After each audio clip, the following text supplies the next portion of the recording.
Dering notifikasi, kecepatan informasi, dunia dalam genggaman, kita tak lagi hidup di masa lalu. Setiap detik, kita terhubung, kita berbagi, kita menerima.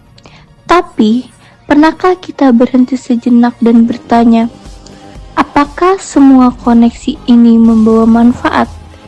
Atau justru membawa bahaya tersembunyi? Inilah saatnya kita membongkar dua sisi mata uang yang bernama teknologi digital. Nah, biar pengetahuan kita makin matang dan kita benar-benar bisa jadi penggunaan yang cerdas, tonton video ini sampai selesai ya. Karena setelah ini kita akan bedah lebih dalam satu persatu. Apa saja dampak positif yang menguntungkan kita dan ancaman negatif apa yang harus kita waspadai? Hai, balik lagi bareng aku, Kansa. Coba deh, angkat tangan yang hari ini nggak pegang HP. Kayaknya ya nggak ada ya.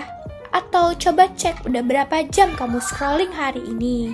Nah, tanpa disadari atau enggak, kita tuh semua sudah sepenuhnya hidup di era digital. Nah, makanya penting banget nih buat kita pahami. Sebenarnya apa sih dampak positif dan negatif dari teknologi yang kita pakai setiap hari ini? Nah, tonton sampai habis ya, karena hari ini penting banget buat kita sebagai manusia yang cerdas berliterasi digital. Dampak positif yang pertama, komunikasi dan koneksi. Oke, kita mulai ya dari yang enak-enaknya dulu nih, dampak positifnya terlebih dahulu. Pertama, ada koneksi tanpa batas. Dulu, mau ngobrol sama temen di luar kota harus lewat telepon rumah yang mahal. Nah, sekarang video call sama bestie yang lagi kuliah di luar negeri cuma butuh wifi, media sosial, email, instant message, semuanya bikin jarak tuh gak terasa. Yang kedua, literasi dan akses ilmu yang mudah. Mau belajar bahasa Korea? Ada di YouTube. Mau tahu sejarah kerajaan Majapahit? Tinggal Google. Dosen gak bisa hadir. Kelas bisa pindah ke Zoom ataupun Elena. Semuanya bisa terkondisikan. Yang ketiga tuh ada peningkatan efisiensi. Buat yang udah kerja atau bisnis, digitalisasi itu penyelamat. Dari cloud store buat nyimpan data sampai sistem pembayaran cashless. Semua jadi cepat, hemat kertas, dan hemat waktu. Nah, yang kedua ada dampak negatif, yaitu ancaman dan resiko. Yang pertama itu ada masalah kejiwaan, yaitu kesehatan mental. Coba deh jujur, seberapa sering kamu bandingin hidup kamu sama yang ada di Instagram? Media sosial sering cuman menampilkan sorotan terbaik. Nah, ini tuh bisa memicu self-esteem yang rendah, kecemasan, bahkan depresi. Belum lagi kasus cyberbullying yang dampaknya bisa fatal.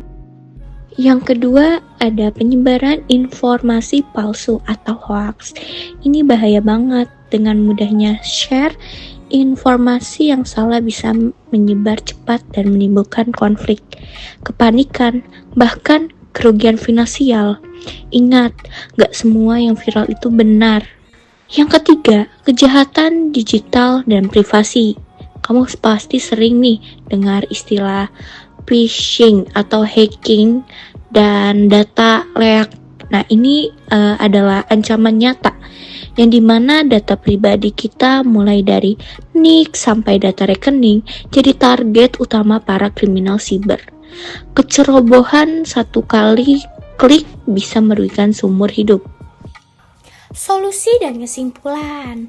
Terus gimana dong? Kita nggak bisa kan back to basic tanpa teknologi? Tentu saja nggak perlu. Solusinya adalah literasi digital yang kuat.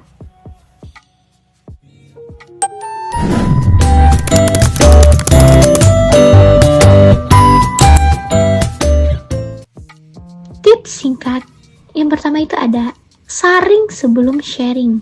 Cek dulu sumbernya. Kedua, jaga batasan, yaitu digital well-being. Atur waktu layar dan jangan scroll pas lagi makan atau sebelum tidur. Yang ketiga, jaga data pribadi, jangan sembarangan klik link. Gunakan password yang kuat dan jangan bagi PIN atau OTP ke siapapun. Intinya, teknologi itu alat. Mau jadi manfaat atau mudarat, itu tuh semua ada di tangan kita. Kalau kita coba cerdas dan bertanggung jawab, teknologi digital akan jadi kekuatan super untuk kemajuan kita semua. Nah, segitu dulu pembahasan kita soal dampak positif dan negatif teknologi digital. Semoga video ini bisa jadi bahan renungan kita semua ya. Kalau kamu punya pengalaman soal ini, share di kolom komentar di bawah ya. Jangan lupa like, comment, dan subscribe untuk video-video literasi digital selanjutnya. Sampai jumpa.